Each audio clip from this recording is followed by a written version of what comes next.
chers téléspectateurs de l'RL TV, l'RL.net et auditeurs de l'RL FM. Bonjour ou bonsoir, ça dépend de l'heure où vous me regardez. Votre entretien exclusif revient aujourd'hui avec des questions internationales mais aussi diplomatiques avec l'ambassadeur du Rwanda, son Excellence Jean-Pierre. Bonjour. Et bonjour, Monsieur Malan. Son Excellence, le président de la République du Rwanda, Paul Kagame, a effectué une visite pour une première, un président africain, rend visite au nouveau régime du Sénégal avec à sa tête son Excellence Bassirou Diomaye Diakhar Faye. Nous allons revenir sur les soubassements, mais aussi les discussions et l'honneur de cette visite. Mais pour le moment, parlons de la diplomatie entre les deux pays, le Sénégal et le Rwanda. Qu'en est-il de cette relation entre le Sénégal et le Rwanda, qui est un pays frère? Tout d'abord, je vous remercie d'être passé nous voir. Vous êtes les bienvenus ici à l'ambassade du Rwanda, ici au Sénégal. Voilà, comme tout le monde le sait, les relations diplomatiques et de coopération entre le Rwanda et le Sénégal se portent très bien. Et ça ne date pas d'aujourd'hui. Mais on peut dire qu'aujourd'hui, les relations se renforcent jour après jour. Le Rwanda et le Sénégal ont eu des relations depuis l'avènement des indépendances, déjà, mais ça s'est renforcé petit à petit. Les relations entre le Rwanda et le Sénégal se sont vraiment approfondies à travers surtout le regretté capitaine Badiane, qui est décédé au Rwanda au cours d'une opération de sauvetage des victimes Tutsis qui étaient menacées pendant le génocide qui se perpétrait contre les Tutsis au Rwanda à l'époque. Et comme vous le savez, un contingent sénégalais, observateur des Nations Unies, se trouvait au Rwanda. Et au plus fort des massacres, quand ça venait de commencer, les Nations Unies ont pris la décision triste de retirer ses effectifs, surtout militaires, qui se trouvaient au Rwanda. Une décision qui a été prise par le Conseil de sécurité des Nations Unies, qui a fait que d'une force de 2500 militaires qui étaient présents au Rwanda, ça a été réduit à 250. Et là, ça a donné pratiquement le feu vert au gouvernement génocidaire qui planifiait le génocide. Vraiment, c'était un feu vert parce qu'il n'y avait plus personne pour protéger les victimes qui étaient là. C'était un génocide qui avait été annoncé, voilà, tout le monde le savait, mais personne n'a rien fait. Et comme vous le savez, au lieu de renforcer les effectifs qui étaient là, au lieu de tirer les sonnettes d'alarme, au lieu d'intervenir, au lieu de prendre les décisions qu'il fallait au Conseil de sécurité, c'est le contraire qui a été fait. On s'est retrouvé avec à près de 150 observateurs, dont les 29 Sénégalais qui étaient là. Et ce qu'on a observé, c'est qu'au moment où les Nations Unies demandaient justement, même aux 250 qui étaient restés là-bas, de se cantonner dans leur camp et de rester sans rien faire, tout en sachant que les gens étaient menacés, les gens étaient en train d'être tués. Alors, ces militaires sénégalais ont décidé de désobéir pour sauver des vies. En bravant des règles. Absolument. Et là, c'est connu par tout le monde, et ça a été publié dans les rapports, mais eux, ils ont bravé les règles, ils sont allés au sauvetage des gens. Ils n'ont pas fait un sauvetage, pas 2, pas 3, mais des milliers. Et ils ont pu sauver plus de 1200 personnes. Il faut noter qu'ils n'étaient pas armés.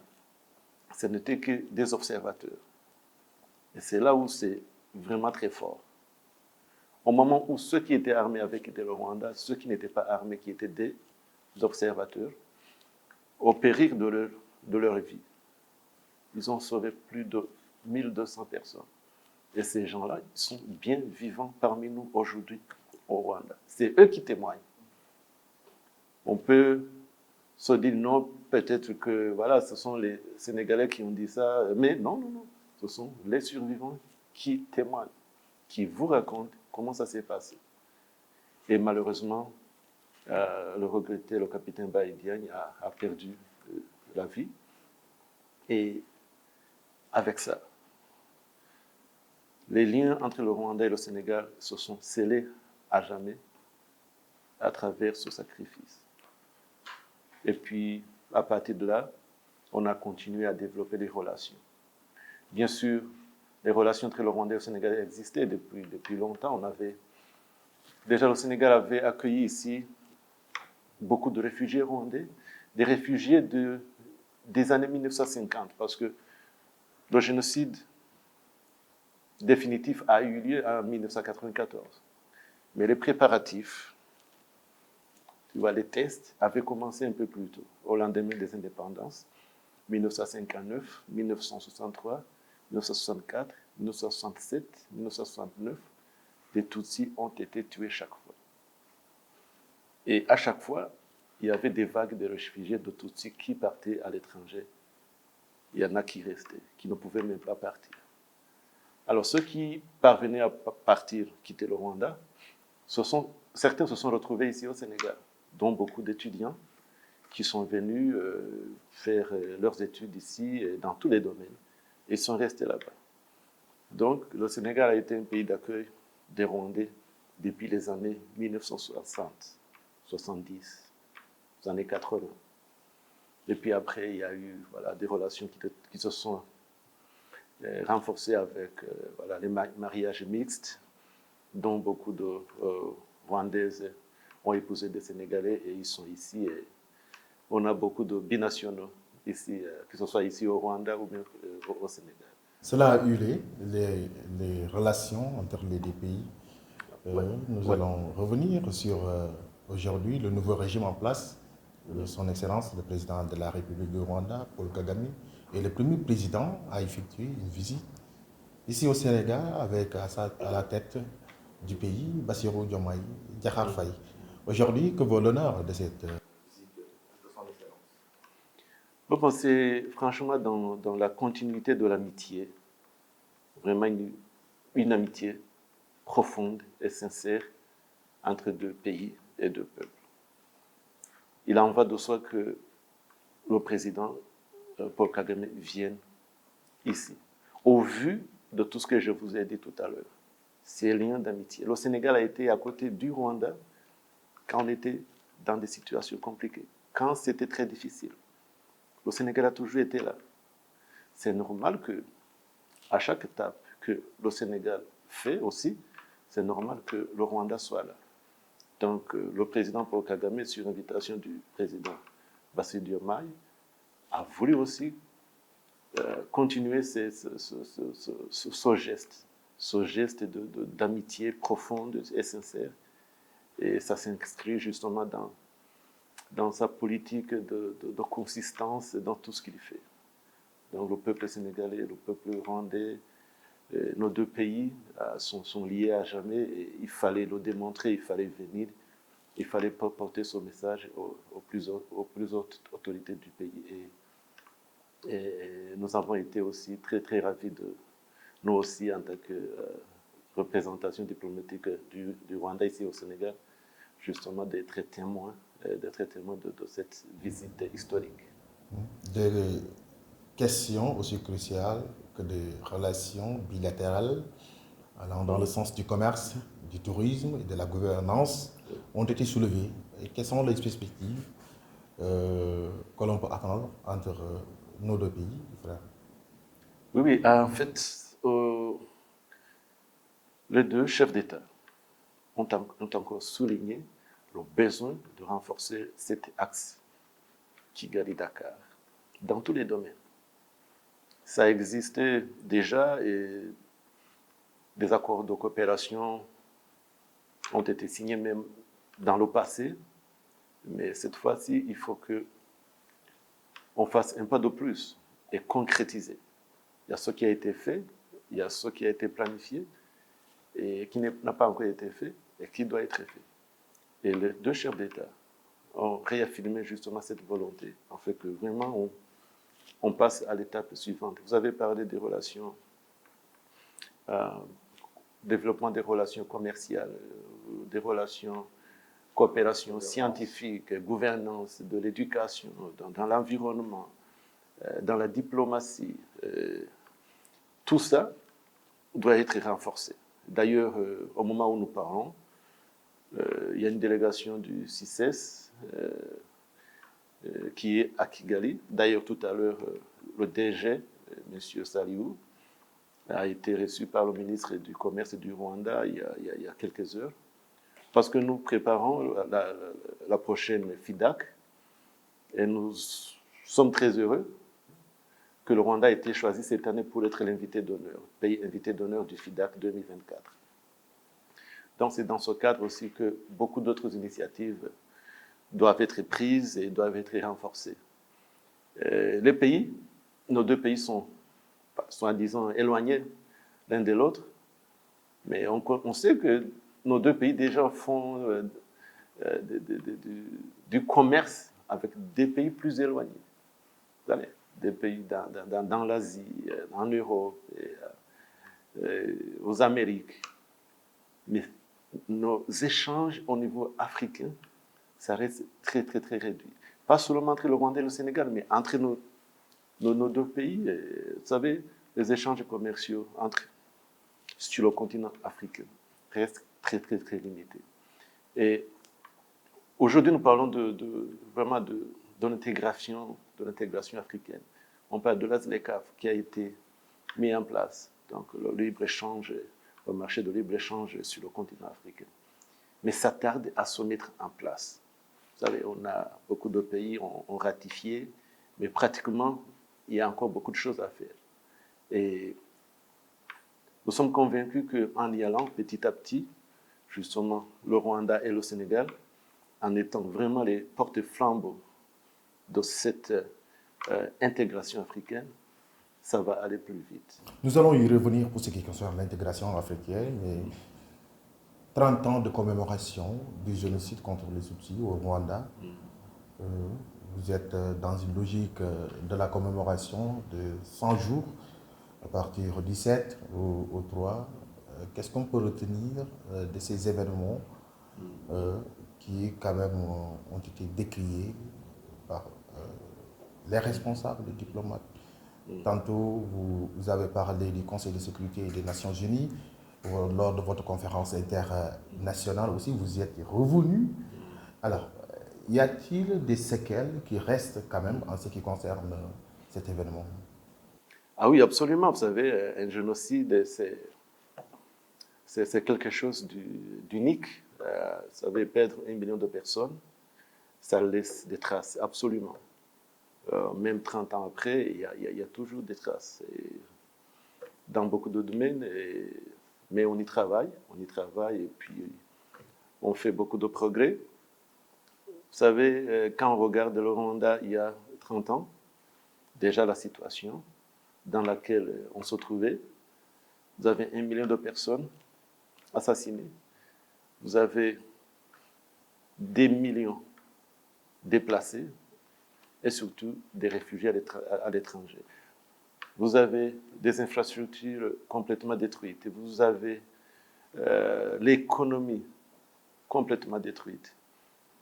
On n'a pas d'électricité, on n'a pas d'eau, on n'a pas d'enseignants, on n'a pas de médecins.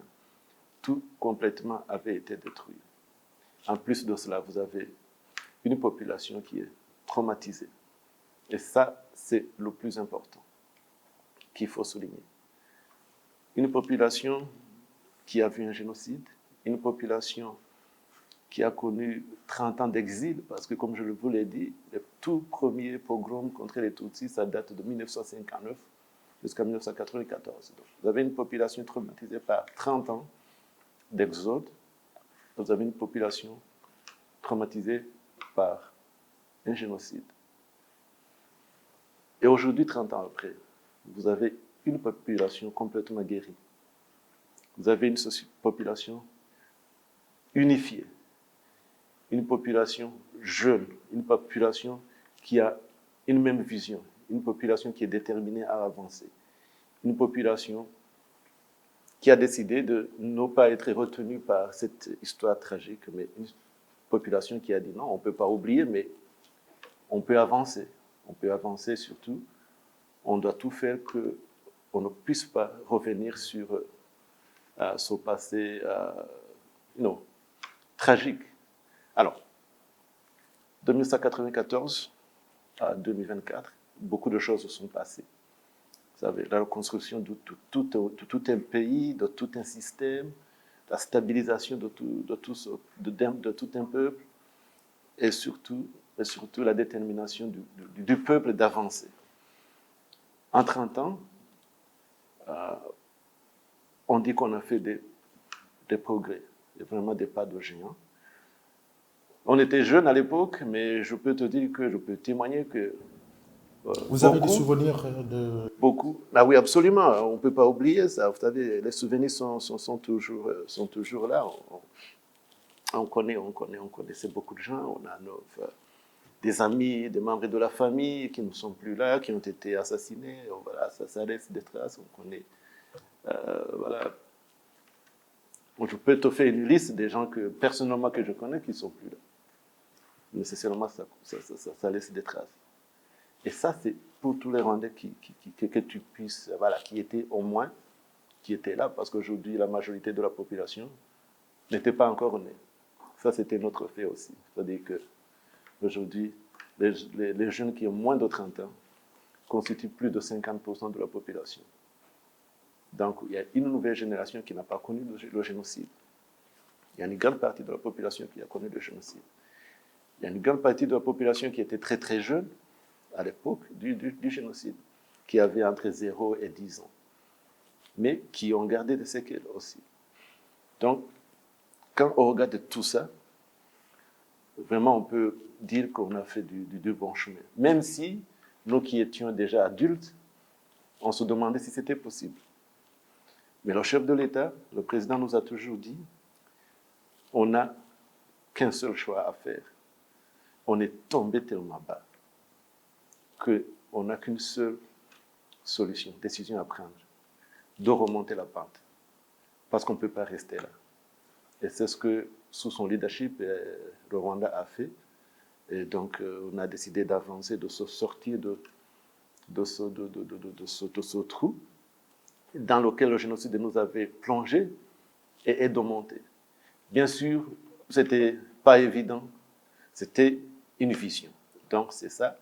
Voilà, c'était la vision du président, une vision qu'il a pu matérialiser en action, en politique, en acte, qui a fait que le Rwanda aujourd'hui est devenu très stable, un pays qui progresse économiquement, socialement, un tissu de la population plus soudé que jamais, et surtout une nouvelle génération qui a été construite autour de cette idée du nouveau Rwanda, du nouveau Rwandais. Un Rwandais qui se voit en tant que Rwandais, pas un Rwandais qui se voit en tant que Hutu aussi de l'époque, parce que nous, on a grandi ensemble, parce que c'était la politique, c'était les décisions. On a grandi avec une politique claire, déterminée, définie, de division. Les Tutsis ici, les Hutus ici. C'était inscrit dans notre constitution. Vous vous imaginez que les deux ethnies sont différentes, qui n'ont pas les mêmes droits. C'était écrit dans la constitution. D'ailleurs, qui a été rédigé par un Belge qui était consultant à l'époque au niveau de la présidence. D'ailleurs, qui est aujourd'hui un grand négationniste, qui s'appelle Philippe Reijens. C'est un professeur belge savez, vous connaissez l'histoire du Rwanda et la Belgique. La Belgique a colonisé le Rwanda. Donc il y a beaucoup de Belges qui sont restés, d'ailleurs, qui sont à l'origine de ceux que nous avons connus de 1959 à 1994. Donc ce type dont je viens de parler, aujourd'hui, il est parmi les négationnistes qui, d'ailleurs, ont été interrogés par beaucoup de médias pour un peu essayer de dénigrer ce que le Rwanda fait aujourd'hui. Il est souvent cité en tant que spécialiste et consultant pour parler du mal du Rwanda. Belgique, la France, ils sont toujours reprochés par rapport à cet événement.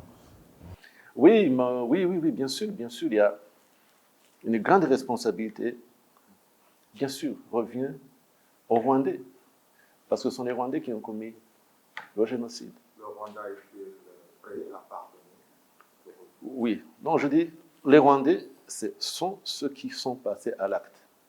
Mais tout ce qui a précédé, les soutiens politiques, scientifiques, comme le professeur Reggians, là, ce sont des étrangers.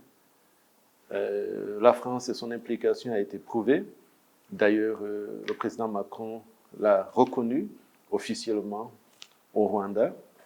La Belgique l'a reconnu déjà en 1998 avec son premier ministre. Il avait reconnu la responsabilité de la Belgique et d'autres pays. C'est vraiment prouvé.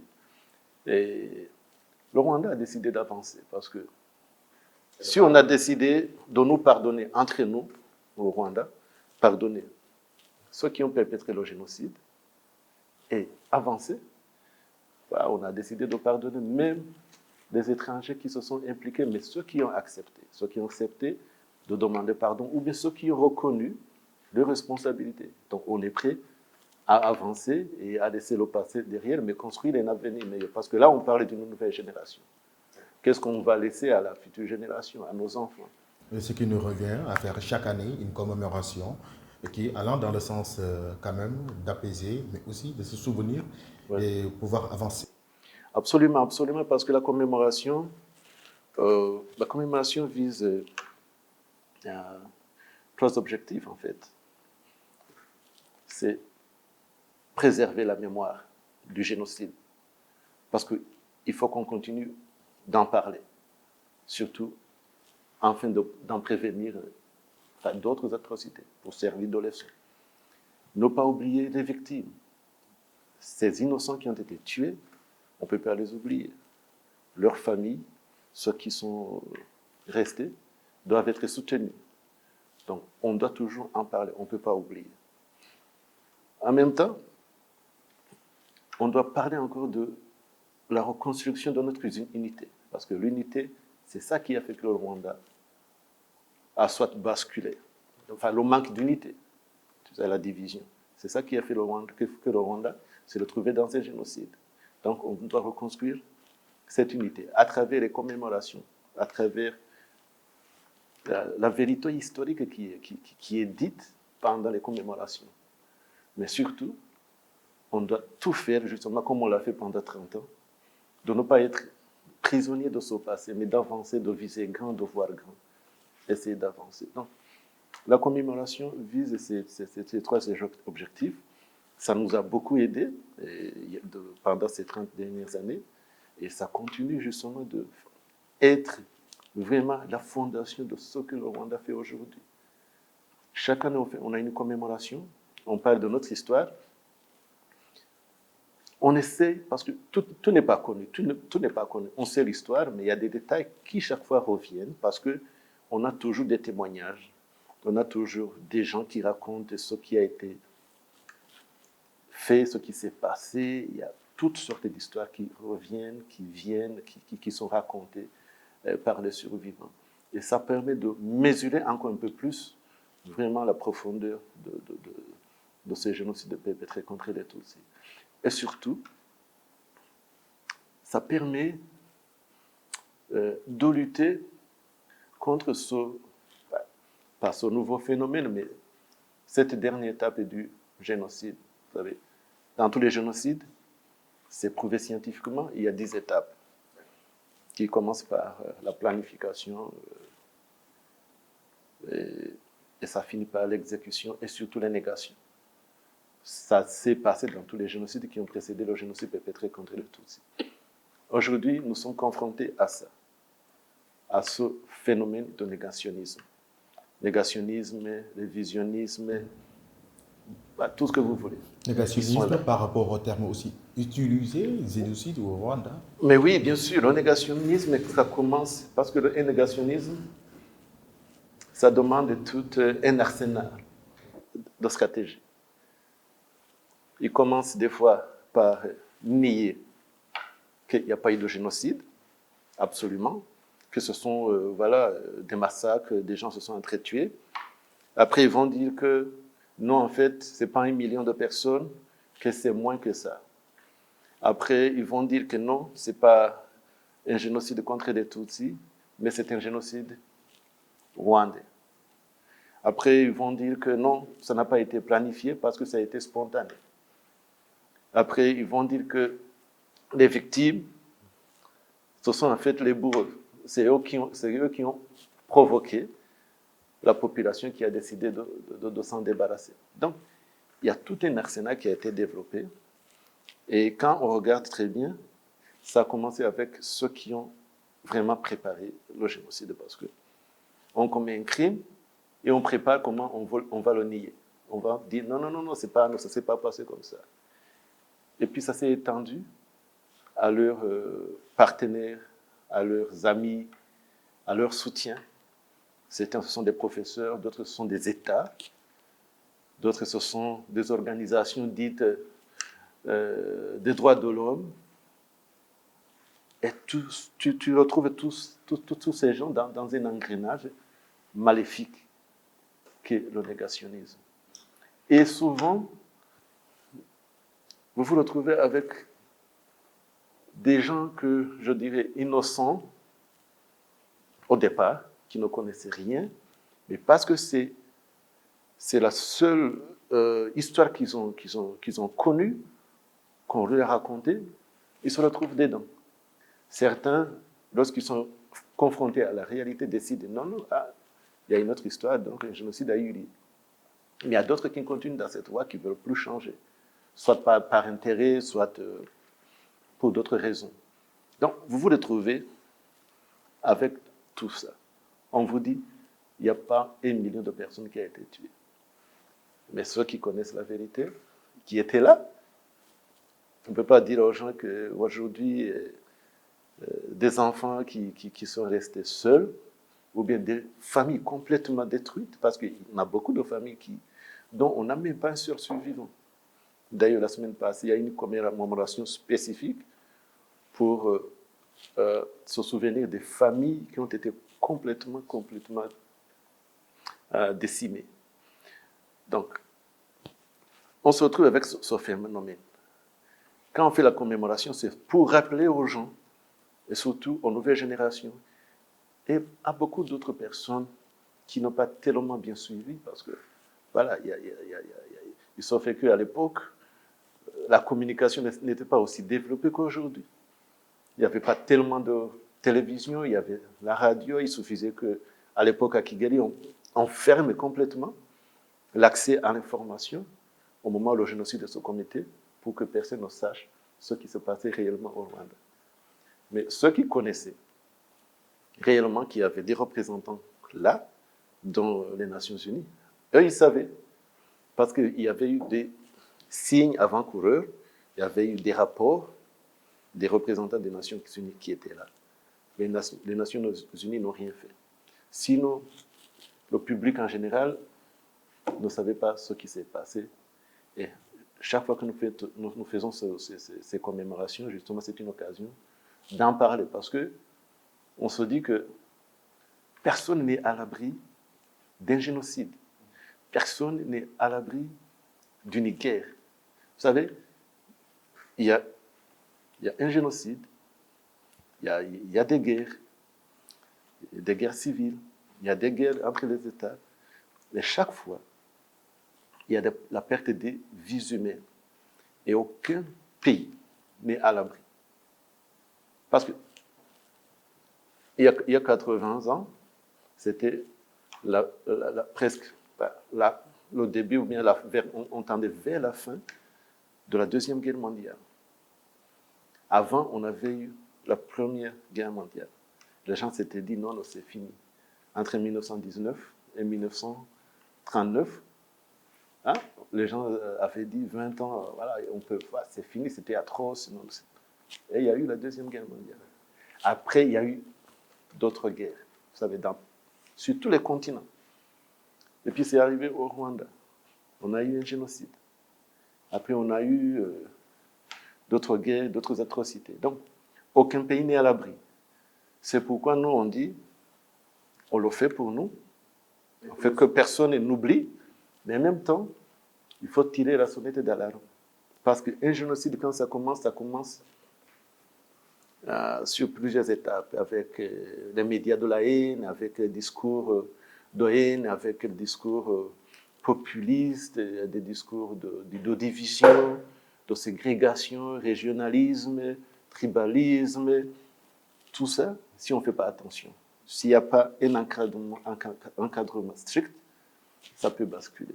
Donc, chaque fois, on essaie d'échanger, de partager ce que nous avons connu, ce que nous avons vu, en fait, que peut-être ça serve de leçon aux autres. Plus jamais ça en Afrique, c'est ce que nous souhaitons. Nous regrettons ce qui s'est passé au Rwanda, mais comme vous l'avez dit, on ne peut pas oublier, mais aussi on peut avancer. Le Rwanda, après tout ce qui s'est passé, s'est levé comme un seul homme pour un développement économique, un boom. Aujourd'hui, le Rwanda, c'était comme un exemple en Afrique. Alors, on file vers les élections, une élection présidentielle. Oui. Alors, Rwanda, 50 journalistes de 11 pays se sont regroupés pour décrier ou bien décrire le régime en place comme un régime répressif. Quelle réponse apportez-vous à ces confrères qui ont une idée de votre régime, avec à sa tête son Excellence Paul Kagame? Tout d'abord, je voudrais dire que c'est vraiment un scandale. C'est un scandale, c'est un fiasco journalistique. Vraiment, c'est une tache noire sur vraiment le journalisme, ce qui devrait être le journalisme. C'est pas possible que autant de gens aient mis autant de moyens dans autant de pays pour produire soit des mensonges, soit des allégations non justifiées, non prouvées, des accusations non justifiées, non prouvées, et surtout avec des témoins douteux. Des témoins douteux parce que c'est soit des amis déclarés du président et du Rwanda, parce qu'ils ne l'aiment pas, soit parce que ce sont des gens qui ont des choses à se reprocher au Rwanda. Vous pensez que c'est fait à dessein? Vous êtes journaliste vous-même, vous pouvez vérifier. Je n'ai pas envie de vous apprendre à dire là. De vous guider où il faut regarder, mais vous êtes des journalistes. Vous avez 50 personnes qui parlent d'un pays où ils n'ont jamais mis les pieds. Ils ne sont jamais allés au Rwanda. On vous dit ceci.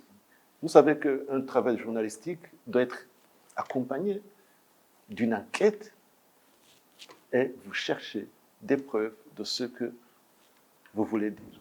Il n'y a pas de risque pour ces journalistes de mettre les pieds au Rwanda et mener une enquête dans ce sens? Non, mais pas du tout. Parce que si vous venez au Rwanda, vous faites votre enquête. Vous n'allez pas dire au Rwanda, moi je viens au Rwanda pour accuser le président Paul Kagame. Tu vas venir au Rwanda, tu vas rencontrer des gens, tu vas leur demander, tu vas leur dire ta version, et les Rwandais eux-mêmes vont te dire leur version. Ça se fait tout le temps. Alors vous avez une version opposée à leur position? Non, mais ce n'est pas notre version opposée, c'est la réalité en fait. C'est la réalité. Ce sont des gens qui sont en fait dans la continuité de ce que nous avons connu pendant 30 ans. Parce que la reconstruction du Rwanda ne s'est pas faite sans embûche. On est passé à travers beaucoup de difficultés. On a eu beaucoup de résistance de ces gens qui étaient à l'étranger, qui ont soit participé à la préparation ou au soutien de ceux qui ont commis le génocide, ou soit parce qu'ils ont été défaits par l'armée patriotique rwandaise qui a arrêté le génocide et qui a chassé du pouvoir ceux qui commettaient les génocides. Et ces gens-là avaient été au pouvoir pendant longtemps et ils avaient des amis. Ils n'ont jamais digéré ça. Donc, ils ont une dent toujours contre le président Paul Kagame, qui a arrêté le génocide, qui a complètement défait le régime qui commettait le génocide. Donc, ils ont toujours une dent contre lui. Mais nous, à l'intérieur du pays, le pays progresse. Quand tu regardes tout ce que ces gens racontent dans son document, ils disent, ils parlent d'une situation. Après, ils vous disent, en fait, on n'a pas de preuves. On est allé en Afrique du Sud. L'Afrique du Sud nous a dit que l'enquête a été terminée, a été fermée. Et ils vous disent qu'ils n'ont pas de preuves de ce qui a été avancé par les accusateurs. Ils vont en Belgique. Ils disent ABCD. Après, ils vous disent, on n'a pas de preuves. Ce sont les on-dit.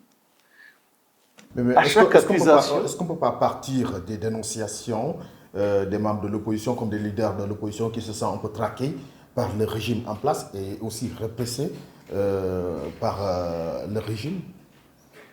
Même si ce sont des leaders qui se disent qu'ils sont traqués, ils n'ont qu'à prouver que vous êtes traqué. Est-ce que ça suffit de dire « Ah, moi, je suis traqué » Mais prouvez-le. Est-ce que quelqu'un t'a menacé? Prouve-le. Est-ce que c'est écrit? Est-ce que c'est par téléphone? Est-ce que tu as été physiquement agressé et que tu peux dire que c'est telle personne qui m'a agressé?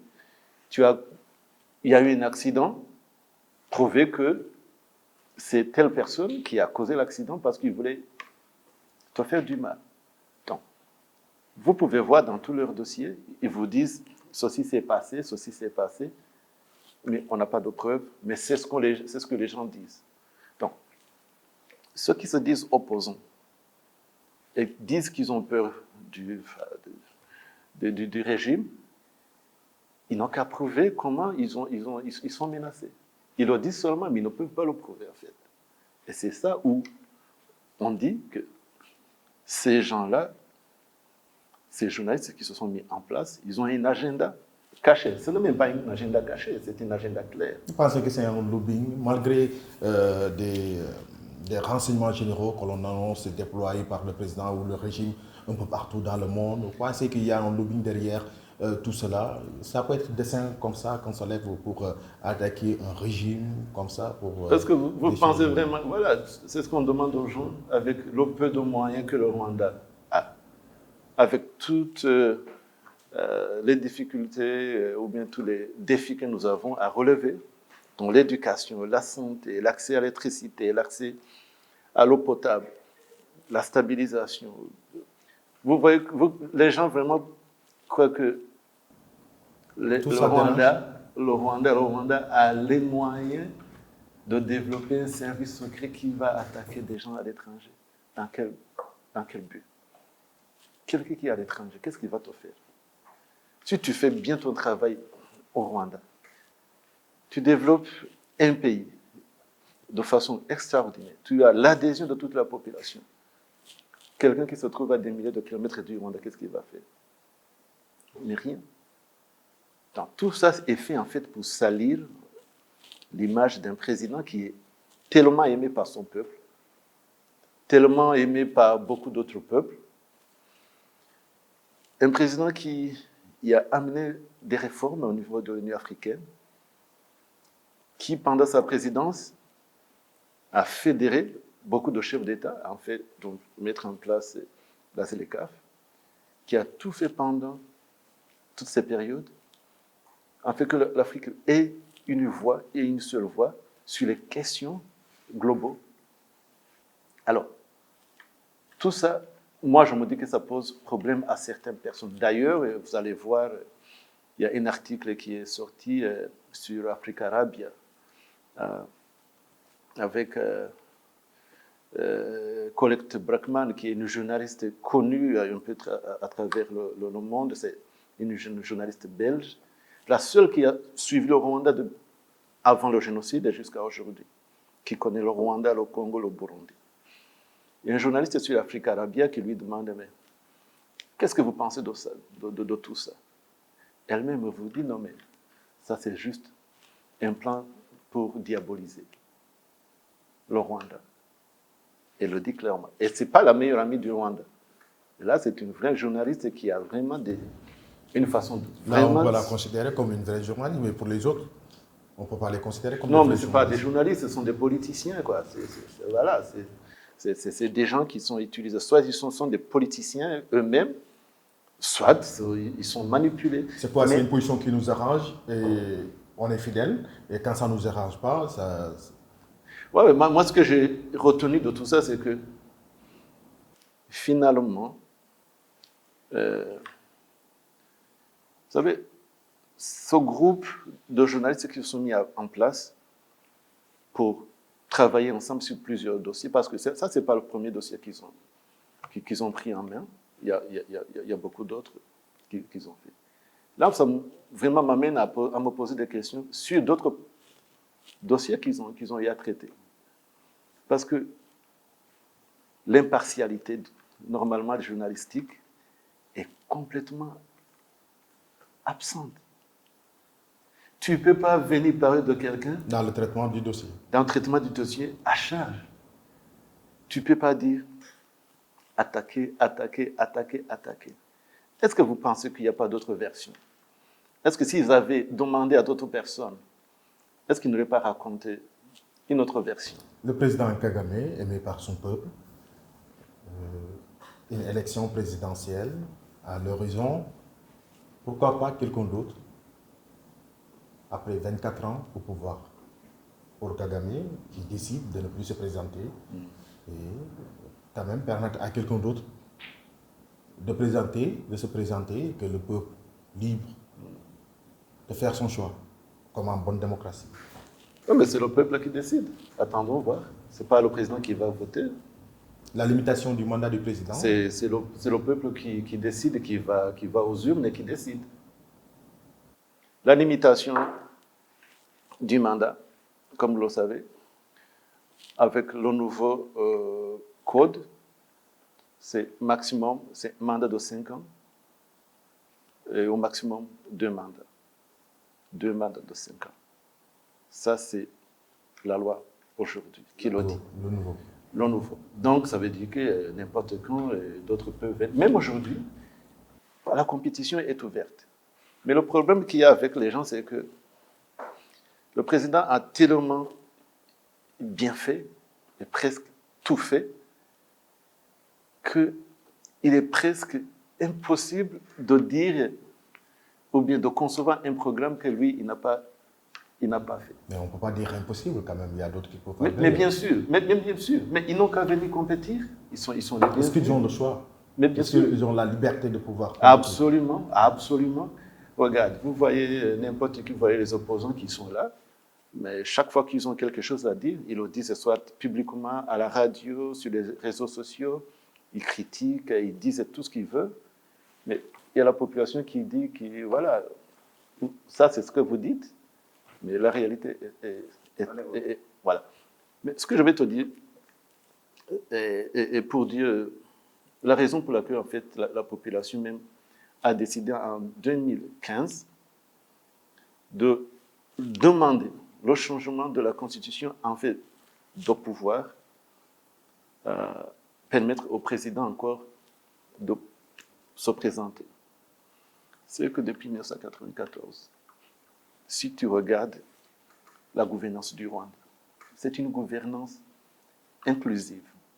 C'est-à-dire toutes les décisions qui se font au Rwanda, ça commence à la base, ça commence dans nos quartiers, ça commence dans les villages. Le président, il fait des descentes sur le terrain, il va vers les populations. Chaque année, il visite le Rwanda à 30 districts. Chaque année, il visite au moins 20 districts. Il va lui-même dans les villages. Il reste pendant une journée. Il discute avec les populations.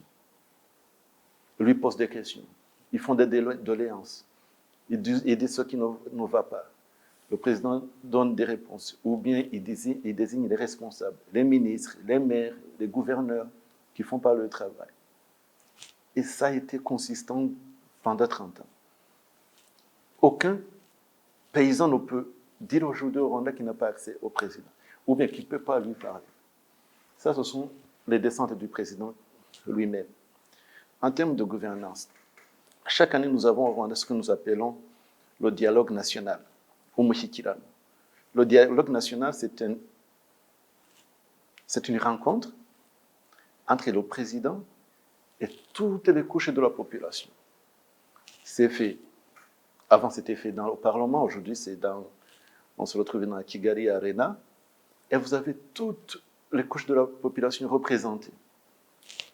Le conseil des enfants, le conseil des femmes. Vous avez toutes les entités administratives qui sont représentées, les élus de la population, dans les plus petites entités administratives. Vous remontez jusqu'au Parlement. Vous avez tous les députés qui sont présents. Vous avez les représentants des institutions de la sécurité. Vous avez des enseignants. Vous avez des associations, des journalistes, les médias. Et vous avez les ministres. Et vous avez tous les chefs des grandes institutions du pays. Donc le Parlement, le Sénat, vous avez le Premier ministre. Tout le monde est là. Et en plus de ça, vous avez des sites à l'intérieur du pays. Et c'est fait en ligne, en direct à la télévision. Et les gens, ils posent des questions. Sur Twitter, d'autres ils appellent, d'autres ils font ça sur Facebook. Ils posent n'importe quelle question. Et le président, il est là. Quand c'est posé à lui directement, il répond. Quand c'est posé, une question qui est posée au ministre, le ministre est invité à répondre. On lui dit, par exemple, vous nous avez promis la construction d'un hôpital dans 3 ans. Maintenant, on est à 2 ans, peut-être ça n'a pas encore commencé. Le ministre qui est en charge, là, il répond devant toute la population. On dit, Monsieur le Président, vous nous avez promis une route. Mais comme ce n'est pas le président qui fait ça, il demande le ministère en charge, il dit, mais, voilà, qu'en est-il? Expliquez. Et ça se fait chaque année. Chaque année. Bref, c'est un président par excellence. En tout cas, pour nous, en tant que population, on ne pouvait pas rêver mieux. C'est-à-dire c'est quelqu'un qui est très proche de la population, c'est quelqu'un qui est dialogue, c'est quelqu'un qui suit, et surtout c'est quelqu'un qui fait ce qu'il a dit, ce qu'il a promis. Sur le plan international, mais aussi en Afrique, notamment, les pays voisins, pour parler de la RDC, les tissus entre les deux pays, les relations ont tendance à déchirer, parfois même des menaces ouvertes entre les deux chefs d'État. Que reprochez-vous à la RDC? Vous savez, cette histoire entre le Rwanda et la RDC, c'est une histoire qui est cyclique. Ça ne date pas d'aujourd'hui. Aujourd'hui, le problème a été identifié. Vous avez à l'intérieur de la RDC des Congolais d'expression Kinyarwanda, la langue rwandaise. Et là, les gens peuvent se poser la question, comment se fait-il qu'en RDC, il y a des Congolais qui parlent le Kinyarwanda? Et je crois que ce n'est pas une spécificité du Rwanda ou du Congo.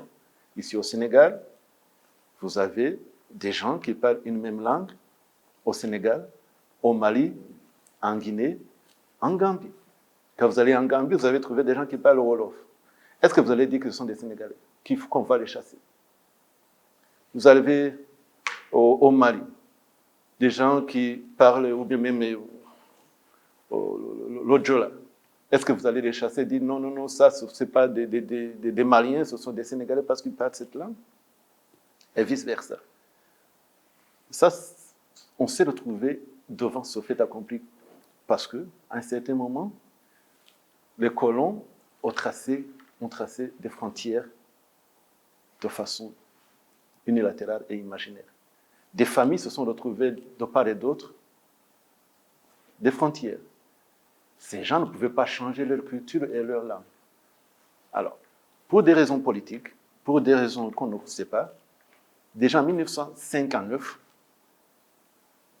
1962, au Congo, on a commencé à menacer ces gens, à leur dire non, non, non, non, non, vous n'êtes pas des Congolais. Vous parlez une autre langue, vous avez une autre culture. Ça date de 1959. Déjà, le président Paul Kagame avait quoi? Avait 3 ans. Le président, à l'époque, Mobutu, avait essayé de trouver une solution. Après, il a décidé, voilà, avec le Parlement, officiellement de reconnaître que ce sont des Congolais. Ça a été inscrit dans la Constitution. Et puis après, il y a eu l'époque de l'avènement de la démocratie avec les conférences nationales. Maintenant, pour des raisons politiques, les politiciens qui se sont retrouvés dans cette région, où on trouvait des Congolais, Zaïrois à l'époque d'expression Kinyarwanda, ils ont commencé encore à les marginaliser parce qu'ils avaient besoin de ces sièges au Parlement. Alors, ça c'est la première phase. La deuxième phase, qui concerne spécifiquement le Rwanda aujourd'hui, c'est que 1994, vous avez un gouvernement génocidaire qui est détruit. Vous avez une population qui est prise en otage par ce gouvernement avec toute l'armée qui a commis le génocide, qui se retrouve à l'intérieur des frontières du Congo. Ils fuient le Rwanda avec armes et munitions. Et qui le Rwanda se retrouve au Congo avec armées et munitions. Ça, ce sont des militaires et des miliciens qui ont commis le génocide. Et comme vous l'avez toujours suivi, ils étaient encadrés par les militaires français jusqu'au Congo. Ces gens arrivés au Congo, ils ont commencé à se réorganiser. Ils ont été réarmés en fait de pouvoir attaquer encore le Rwanda. Ça, c'était déjà août 1994. Déjà octobre 1994, effectivement, ils ont commencé à attaquer le Rwanda. Ils sont revenus. Et la guerre qu'on appelle la guerre d'Abacengezi, ce sont la guerre des infiltrés. Abacengezi, ça veut dire les infiltrés, a duré 5 ans. C'est-à-dire ces gens qui voulaient revenir au Rwanda parce qu'ils voulaient reprendre le pouvoir et surtout en finir avec le travail qui, pour eux, n'était pas accompli, terminer le génocide. Et ces gens-là étaient protégés par le président Mobutu.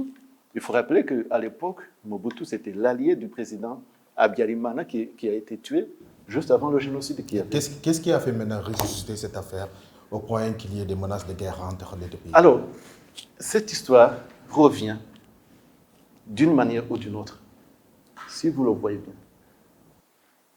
Il y a une chose.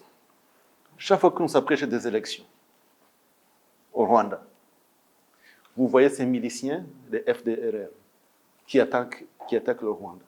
Chaque fois. 2009.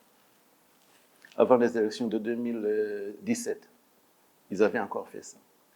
Tout récemment, ils ont encore commencé. Ça, c'était un premier axe, un premier point. Donc, il y a la déstabilisation. Et ces gens-là, ils sont armés, incorporés à l'intérieur de l'armée congolaise. Certains sont même formés parce que certains étaient même jeunes avant le génocide. D'autres sont nés là-bas, mais leurs parents, ils sont là. Donc, ils attaquent le Rwanda. Ça, c'est le point qui concerne le Rwanda. C'est donc la sécurité des frontières du Rwanda, parce qu'ils ont attaqué le Rwanda en 2017, 2019. Une autre chose, c'est qu'au Congo, les Nations Unies ont recensé aujourd'hui 264 groupes armés. 264. Et il y a ce groupe armé qu'on appelle le M23. Et c'est le seul aujourd'hui qui est indexé. Parce que ce groupe parle le Kinyarwanda. Ça, ce sont des gens dont les familles, justement, je n'avais pas encore fini, parce que lorsque les génocidaires sont partis à l'école, au Congo, ils sont arrivés là-bas, ils ont continué leur politique génocidaire. Ils ont commencé à assassiner les Tutsis qu'ils ont retrouvés là-bas au Congo. La majorité s'est réfugiée au Rwanda. Une autre partie s'est réfugiée en Ouganda. Une autre partie s'est réfugiée au Burundi. Au Rwanda, on a plus de 100 000 réfugiés Tutsis congolais qui ont été chassés de leur territoire par les miliciens ou tout qui les ont retrouvés là-bas. Donc ces gens-là, c'est comme ça que ça a commencé la guerre contre Mobutu avec le président Laurent Désiré Kabila. Avait la pluie de ces réfugiés qui avaient été chassés de leur pays. Il est parti à la conquête du Congo, il a chassé Mobutu. Ces gens ont été incorporés dans l'armée. Maintenant, après avoir stabilisé, le président à l'époque congolais, il dit non, non, non, vous n'êtes pas des Congolais, retournez chez vous au Rwanda. Il y a eu des négociations sous la direction de feu Nelson Mandela et le Mwalimu Julius Nyerere de la Tanzanie. Il faut écouter leurs témoignages qui leur disent ça, ce sont des Congolais. Réglez cette question entre vous Congolais. Déjà, Nelson Mandela l'a dit. Mwalimu Julius Nyerere l'a dit. Mais personne ne veut, parce que ça arrange les politiciens, parce que c'est à l'approche des élections, que ce soit au niveau du Rwanda, ils attaquent le Rwanda, que ce soit à l'intérieur du Congo. Parce qu'il y a des gens au Congo qui ne veulent pas que leur population leur demande des comptes.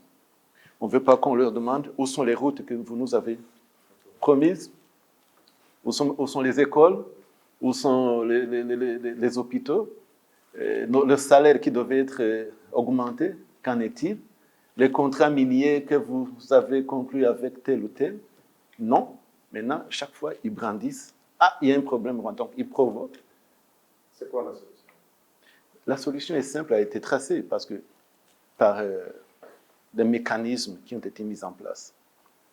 Mécanisme de Nairobi, sous l'égide du président Kenyatta, et mécanisme de Rwanda sous le président de Lorenzo, président de l'Angola. C'est clair, la feuille de route est bien tracée.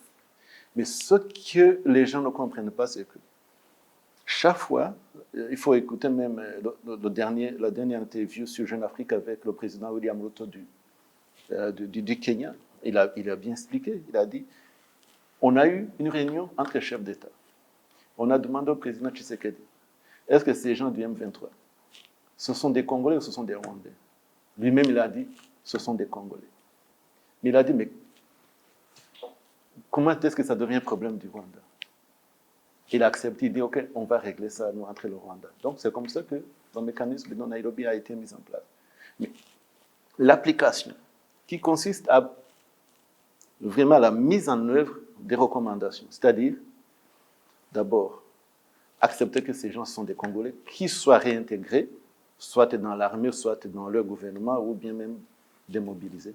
Et surtout, le rapatriement de 100 000 réfugiés qui sont, ça fait 30 ans qu'ils sont au Rwanda, 29 ans qu'ils sont au Rwanda, qu'on leur permette de revenir sur leur territoire. Ça, lorsqu'il faut passer à l'action, c'est comme si, voilà, il n'y a personne à qui parler. On revient, non, non, non, non, non, non, non, non, ça, c'est pas le M23, c'est le Rwanda. Alors, vous savez, toute situation aussi dramatique que la situation que nous connaissons, ça passe toujours par des négociations, par des pourparlers, par des discussions, par la diplomatie. Il faut continuer à parler. Il faut continuer à parler, il faut continuer à discuter. Il faut que les partenaires des deux bords continuent à accompagner au lieu d'attiser le feu. Comme les journalistes, ce qu'ils ont fait, c'est attiser le feu. Ça n'aide pas les processus qui sont déjà en cours. Et ça, c'est ça qu'il faut dénoncer.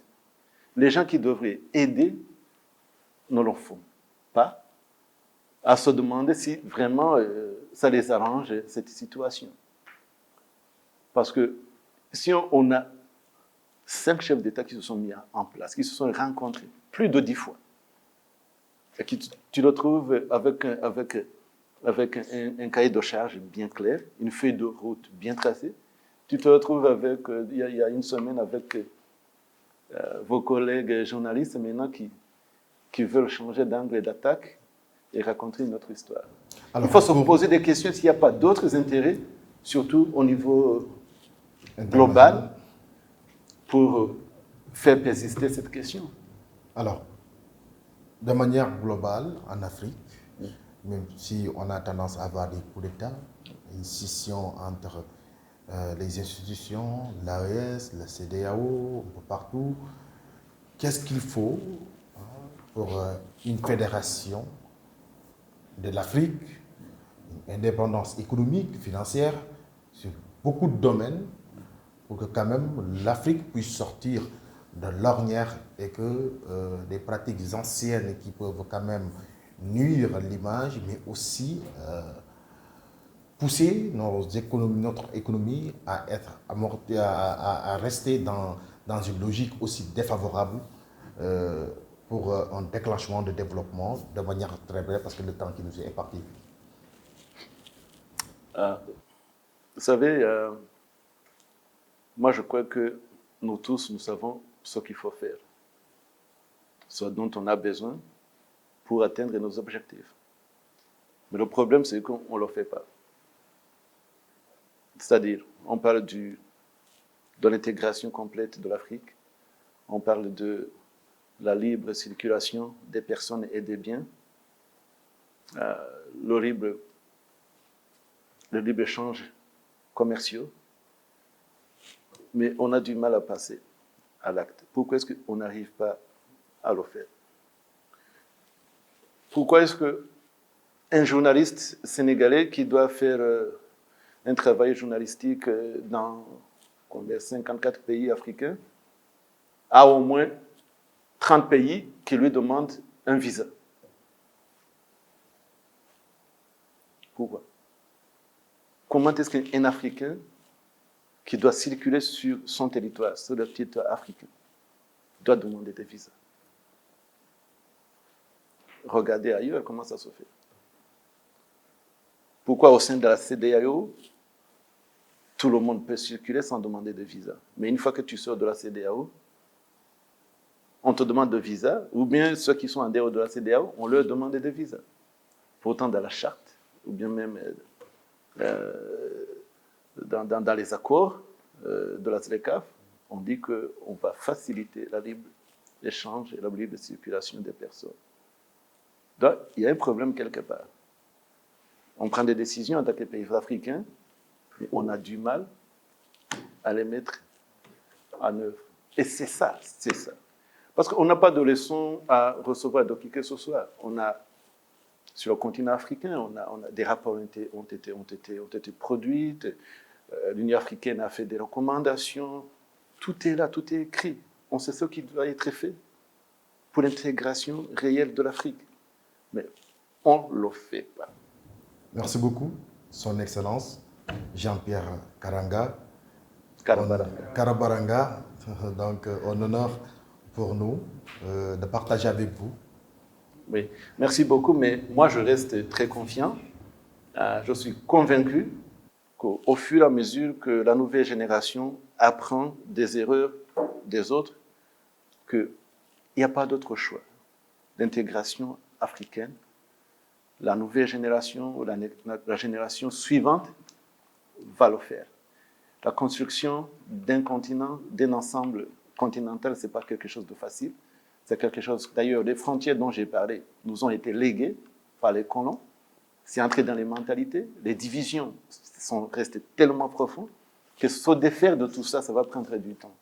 Donc, la nouvelle génération qui aujourd'hui, qui est connectée, voilà, qui n'a pas besoin aujourd'hui une jeunesse de l'Afrique de l'Ouest et l'Afrique de l'Est, ils sont connectés par les réseaux sociaux. Mais pour eux, il n'y a pas d'autre voie à suivre. C'est juste l'intégration complète. Comme il n'y a pas de frontières sur les réseaux sociaux, maintenant, ça doit être aussi de façon physique sur le continent africain. Donc, je reste très, très confiant. Et je suis sûr que voilà, les nouveaux dirigeants qui viennent petit à petit, ils viennent avec d'autres idées, avec d'autres conceptions, et surtout la volonté vraiment de mettre en pratique, ou bien la mise en œuvre de toutes ces politiques tellement séduisantes qu'on n'a jamais pu mettre en place. Donc je suis très, très, très confiant. Merci beaucoup. Son Excellence, l'ambassadeur du Rwanda au Sénégal, Jean-Pierre Karabaranga, un honneur pour nous de partager ce plateau avec lui. C'était tout pour votre entretien exclusif, chers téléspectateurs de Leral TV, Leral.net, auditeurs de Leral FM. Nous vous donnons rendez-vous très prochainement dans un autre numéro. Merci beaucoup. Merci.